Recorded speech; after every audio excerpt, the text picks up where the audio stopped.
Founder of Power, your research and academic branding company, where I help academics and educators increase their visibility, authority, and income without the expense of a publicist. And today I thought I'd jump on to talk about the phase of building your personal brand that comes after you kind of figure out what to sell and figure out who you are and what your messaging is. Um, in that phase is you have the realization that while personal branding is about building your brand, there has to be a phase of it where you're building a community. And I think that this is a natural progression as you begin to make more sales, as you scale up, as you want to go on to do bigger and better things with the personal brand you are building. And for me, community building wasn't something that came natural to me. Just like I don't think entrepreneurship comes natural to academics because we have to basically learn most of the things that the educational system has taught us so that we can be successful entrepreneurs, and building a personal brand is entrepreneurship.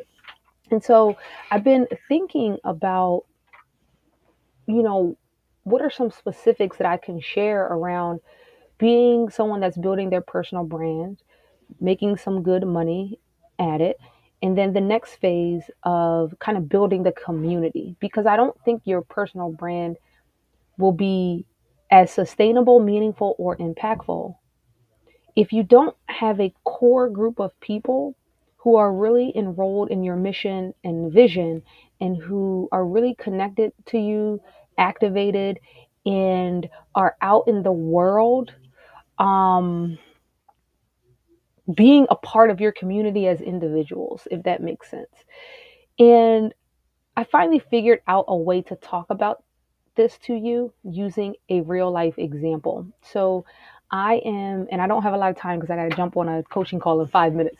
I am a part of two different co working spaces. I'm a part of a co working space called WeWork, and I'm a part of a co working space called Rec Philly.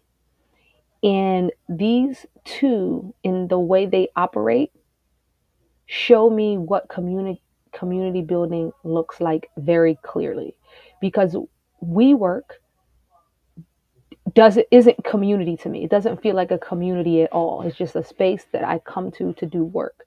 Whereas Rec Philly is absolutely 100% community that I am a part of, that I benefit from, that I give back to, that I'll go out in the world and market and promote without them paying me or asking me. And I think when we drill down into what that looks like using these two examples from me, from my personal experience, I've pulled out three things that make something a community. And these are three things that you can do as you move on your personal branding journey to actually build a community. I don't think it's a question of should you be building a community as you build your personal brand. It's a question of when you will start doing it, because you need to build a community to have sustainability and to really make the impact and leave the legacy. So here's what I notice. One, the people make a thing a community. So when I go into Rec Philly, people are talking. People are talking to each other when they don't know each other. Hey, what are you working on? Who are you? Right? They're connecting. It's the type of people that they select to be there come in with the understanding that they are ready to build together and meet some people. Whereas at WeWork, that's not the psychographic when they walk in, right? The psychographic here is I want to sit in my cubicle and run my business. Don't talk to me. I'm building my business, right? Every once in a while, someone may come up to me and say, what are you working on?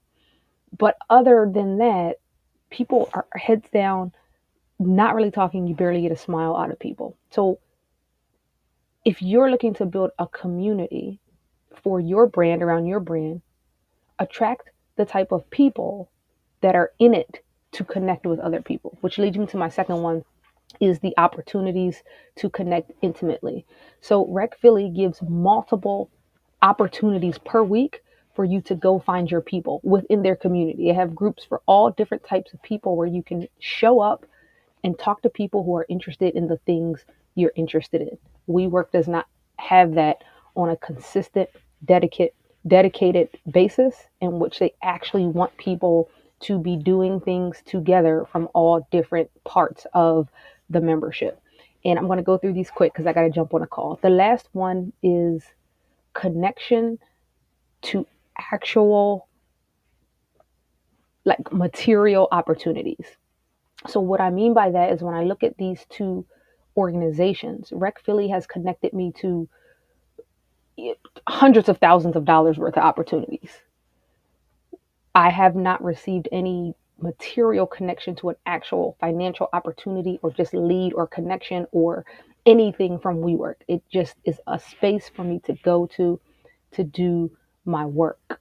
And so if you're building something, think about how you can get people together in an intimate setting so that they can help each other and build together and provide the community that you're building with something tangible. For example, in my Patreon community, every month I ask them to, hey, share your links, share your sales stuff, talk to us. What are you working on?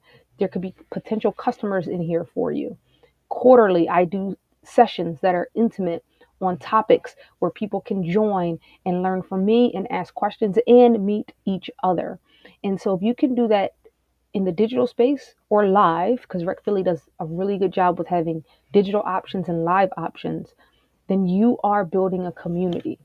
Because a community may be led by a leader, but within the community, they are the people in it are leaders in their own communities, and they're willing to spread the word about your thing because they're enrolled in what you're doing, because there's a bi-directional benefit. It's mutual. You're in it together. You are invested in what the entity is trying to do.